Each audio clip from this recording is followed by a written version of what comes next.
Just ahead on American Black Journal, we'll have the story of how a 1948 photo of two baseball players hugging after a World Series victory became a symbol of racial harmony and unity. Plus, we'll tell you about an oral history project that's preserving the legacies of Detroit's women jazz artists. Don't go anywhere. American Black Journal starts right now. Across our Masco family of companies, our goal is to deliver better living possibilities and make positive changes in the neighborhoods where we live, work, and do business. Masco, a Michigan company since 1929. Support also provided by the Cynthia and Elsa Ford Fund for Journalism at Detroit PBS. The DTE Foundation is a proud sponsor of Detroit PBS. Through our giving, we are committed to meeting the needs of the communities we serve statewide to help ensure a bright and thriving future for all. Learn more at dtefoundation.com. Also brought to you by Nissan Foundation. And viewers like you. Thank you.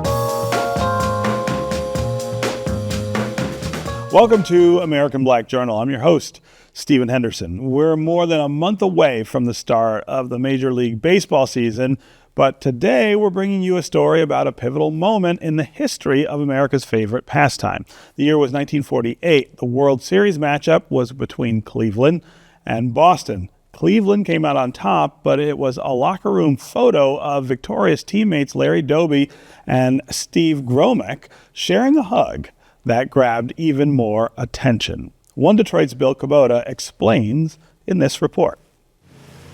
Troy, home of the National Polish-American Sports Hall of Fame. It's ballot counting time for this year's inductees. A number of individuals from Hamtramck in Detroit got together to form the organization, and Stan Musial was our first inductee. That was 52 years ago. Stan the Man, one of the greatest hitters of all time from Pennsylvania. But there's representation from around here, Hamtramck, and baseball in particular. Art Pinky Darris, who's considered the greatest little leaguer of all time. Art Darris, great pitcher, great hitter too. His Hamtramck team won the national championship in 1959. Then there's Tom Paciorek, on several teams in his 18 years in the majors in the 70s and 80s. I think one of the really neatest pieces we have in our Hall of Fame is the jersey, a Cleveland Indians jersey, back when they were the Indians, of Steve Gromek. Johnny Sane and Steve Gromek, two right-handers, will face each other today in the fourth game of the World Series of 1948. A record-setting crowd in Cleveland, eyes on Gromek. A good pitcher among greats. The rocket-armed future Hall of Famer Bob Feller. Bob Lemon, also destined for the Hall of Fame, and up-and-comer Gene Bearden. Gromek, an occasional starter, surprised some when he was picked for such a crucial game. Nearly 8 decades later, Detroit Free Press columnist Neil Rubin has been recounting his story. I knew Steve Gromek's name basically tied to those 48 Indians. Then, over time, as I lived here, I learned that he was a Hamtramck guy, because Hamtramck has a huge athletic tradition and a big baseball tradition. Stephen Joseph Gromek, 28-year-old right-hander. Of Polish ancestry, entered pro ball as an infielder in 1939. I've personally done a lot of research on Steve Gromek. He's one of my favorite Hamtramck-born major league players. Very interesting guy, great family. The Hamtramck Historical Museum just got this photo album from one of Gromek's sons. Pictures from Hamtramck Day at Briggs Stadium when Cleveland came to play the Tigers. And here's a news photo with Gromek and Cleveland teammate Larry Doby. Yeah, it's such a great photo. I mean, especially for the time period and how race relations were. It's such an iconic photo. 1948, baseball had only been integrated for 2 seasons. Larry Doby was the second black man to play Major League Baseball. And Doby the first in the American League. As Cleveland won Game 4, the photo of Doby and Gromick made the papers across the country. So there's the picture signed by our dad and Mr. Doby. And, you know, when I saw this picture for years, I thought it was a huge group in the locker room, just everyone mulling around. But then an associate of mine's wife found the picture of them here. See, the two of them are standing alone in the locker room. Nobody else is around them, so this is just the two of them embracing, you know. So it's not like it was like a real hug. Steve Gromick's boys quite young during their dad's playing days, but the photo always sat prominently among the sports trophies. A happy moment recorded for history, but for Steve, not without consequences. He doesn't even think anything about this picture. They didn't pose for it. It was spontaneous. But he gets home after the season. He's back in Hamtramck seeing old friends. And some people wouldn't talk to him. They were so appalled by this photo of a white man and a black man that people he had known for decades froze him out. A January Sunday in Royal Oak. Pastor Jeff Nelson with the First United Methodist Church and a sports fan. He's been thinking about that photo with Doby and Gromick. I've been holding this story since Neil shared it with me, knowing that it's the kind of story that needs to be told. To be a servant of Christ is to defy gravity. And defying gravity changes the world, and we need images of what that new world might look like. Here's an image that defied the gravity of its day. Meet Larry Doby and Steve Gromick. It combines all my favorite things. It's got baseball, it's got social justice and doing the right thing, and it's just a great human story. And it's local, and I just think that's pretty cool. This snapshot defied the gravity of a racially segregated world. And I'm here today to tell you that picture made neither of these men popular. He came home and his friends, old teammates didn't want to talk to him. And it's because after that World Series win, took a picture with his arm around Larry Doby.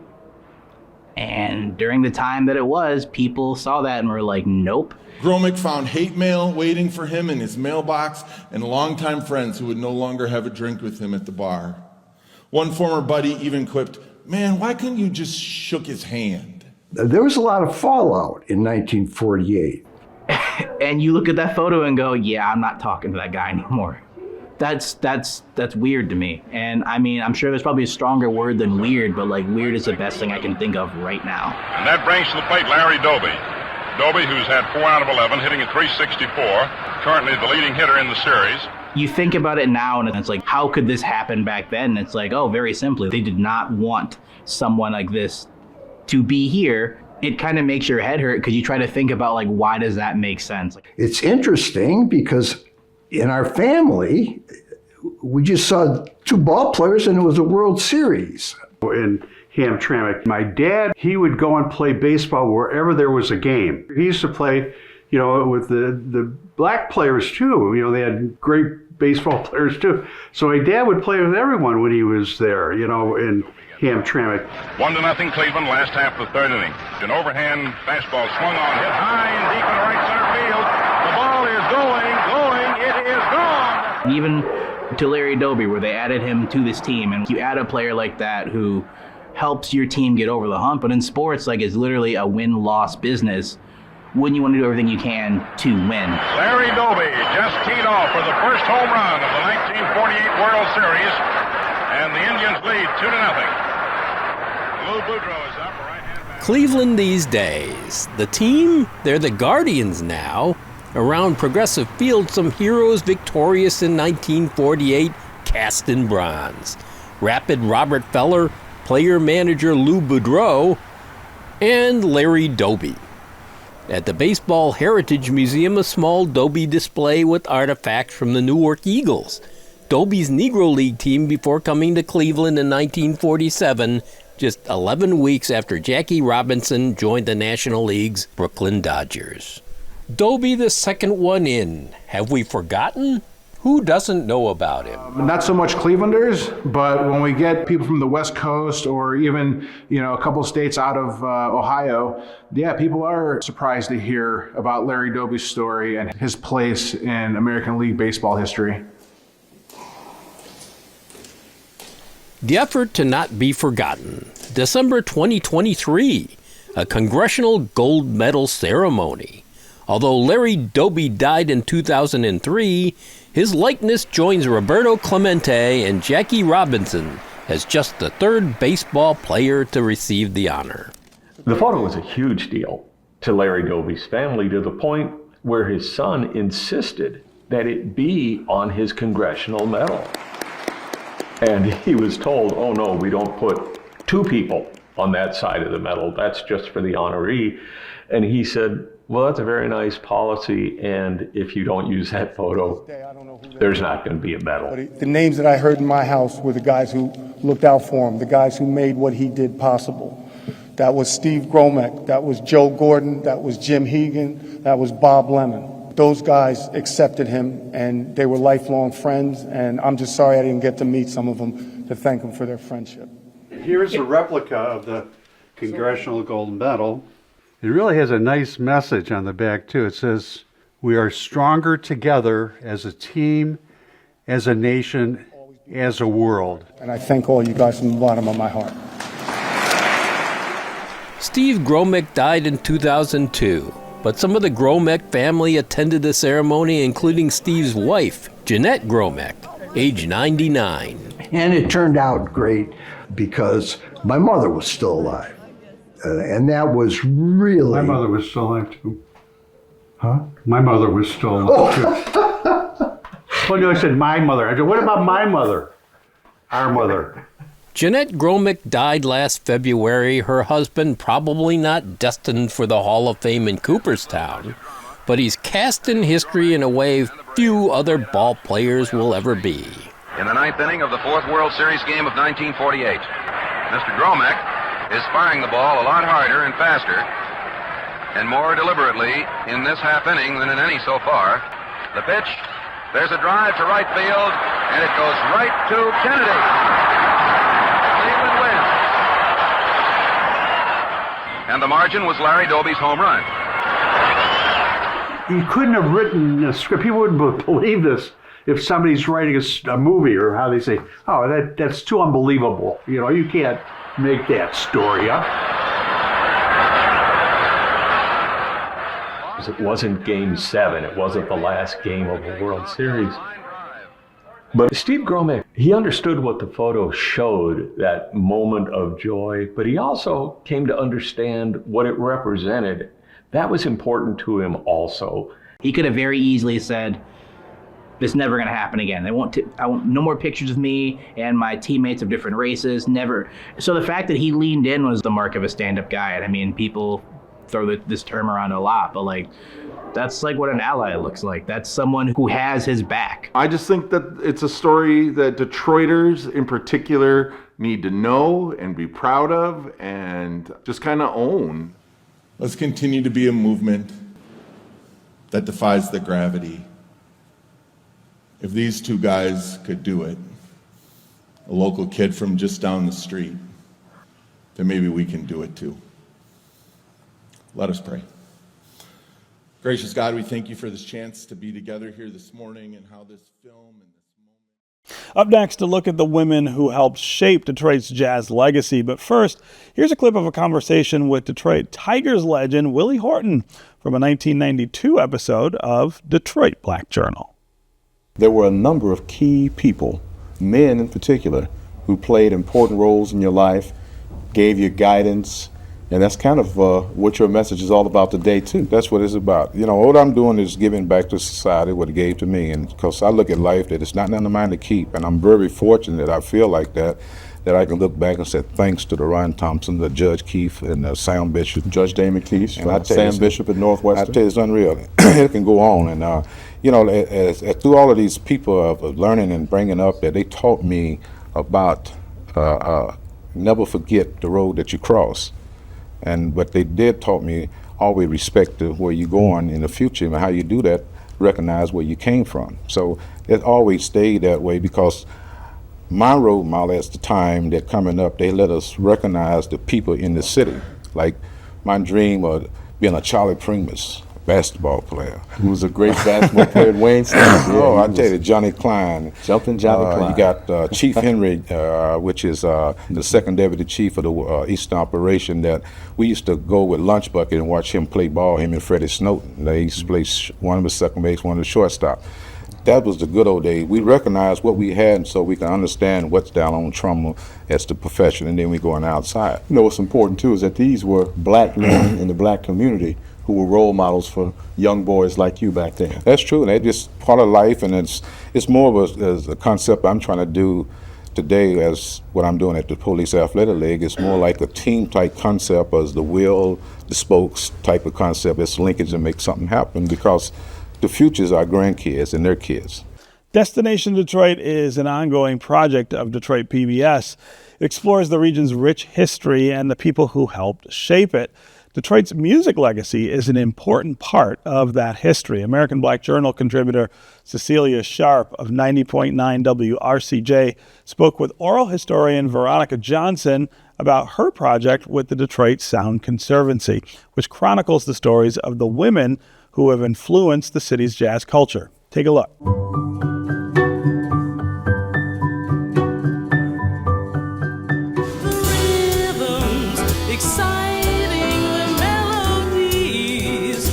Jazz in Detroit is more than music. It's a living archive of resilience, rhythm, and roots. For generations, the city has been a magnet for jazz musicians. Now, Veronica Johnson is documenting stories of women who shaped Detroit's jazz scene and beyond, voices often left out of the spotlight. She is interviewing the musicians and sharing their stories. What sparked your interest in jazz?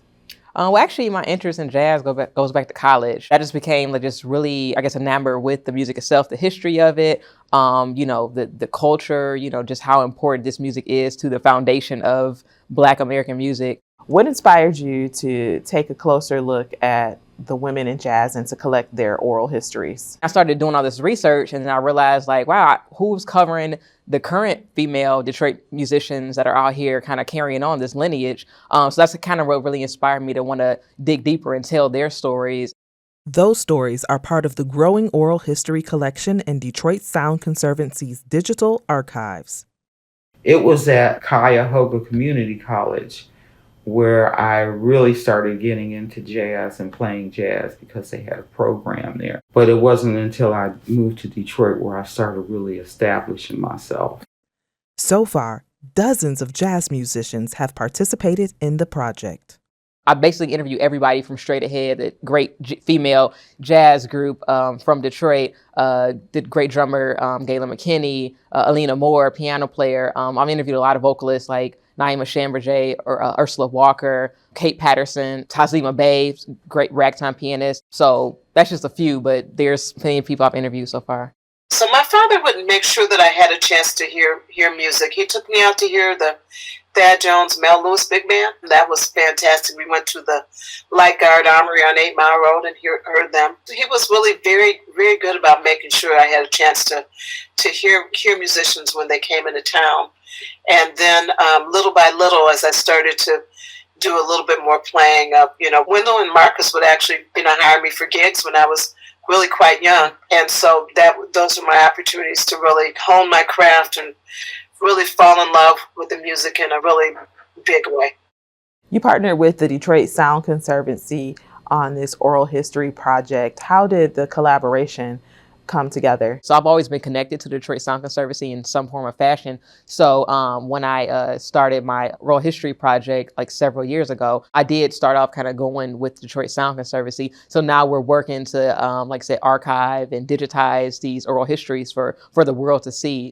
The public will be able to listen to them at DetroitSound.org. What made you want to kind of stay in Detroit and kind of build roots as a musician versus going out? I think it was the support that I got from the musicians in Detroit. The way that they surrounded me, especially when I had my son, they surrounded me, supported me, surrounded me with love. And when I had hard times, they were right there. They weren't like snippy and gossiping and judging and doing all of that. They were just like, we love you, we support you, how can we help? And I was just amazed at that. Partnering with Johnson on the oral histories is just one way the Detroit Sound Conservancy is helping preserve music history. Michelle Mamajara McKinney, Director of Collections, explains. Well, we do it especially through placekeeping. So an example would be us rehabilitating the Bluebird Inn.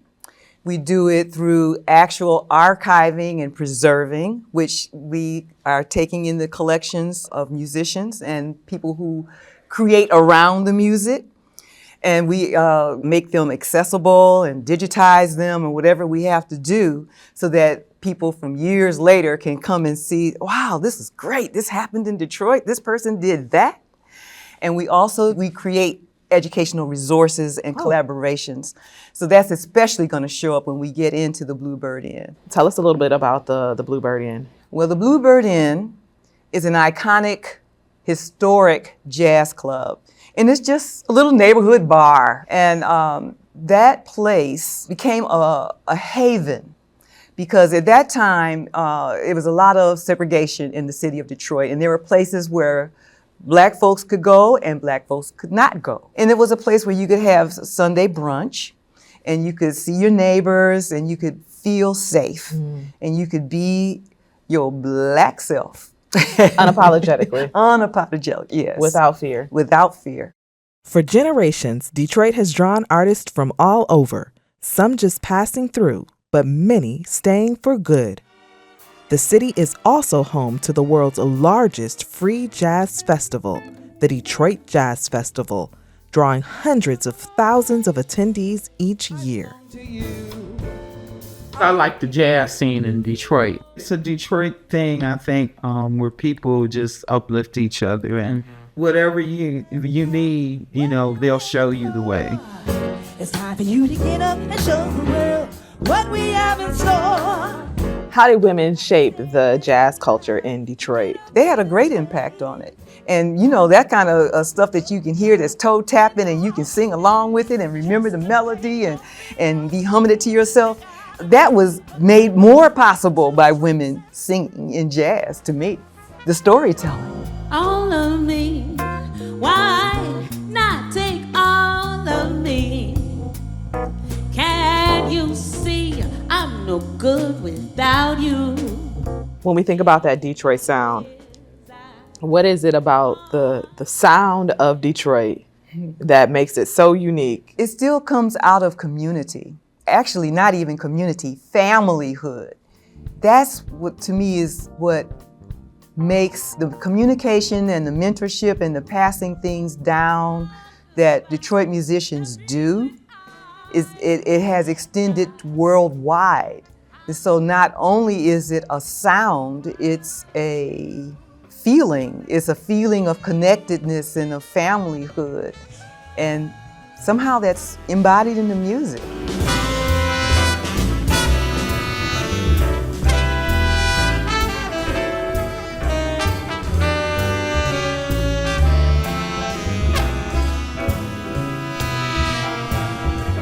That Detroit sound that was in that really basic music that was there, created by the jazz musicians, the improvisation, the African rhythms that are embedded in it, all of that context is still going on and created that Detroit sound between the love that is in that music. It's pure love. What made Detroit a destination for jazz? Or was jazz the destination for the people? Detroit as a destination for musicians, it always has been because of the music that they brought as they migrated north. But at the same time, it's also about the connections. Like a Marcus Belgrave, he was just coming through Detroit with Ray Charles. And he said, oh, I love this city.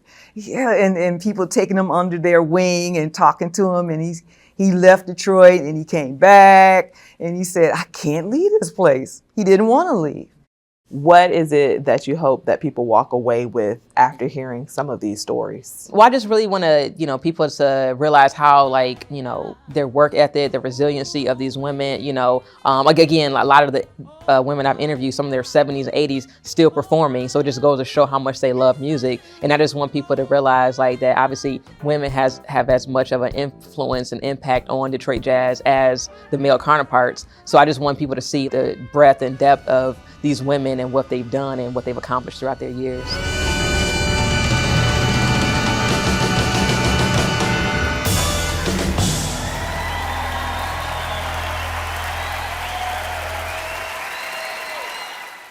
That's it for us this week. You can find out more about our guests at AmericanBlackJournal.org, and you can connect with us anytime on social media. Take care, and we'll see you next time.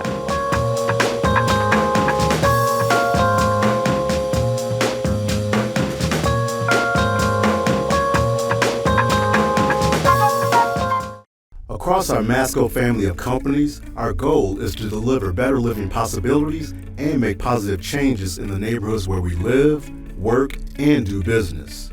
Masco, a Michigan company since 1929. Support also provided by the Cynthia and Elsa Ford Fund for Journalism at Detroit PBS.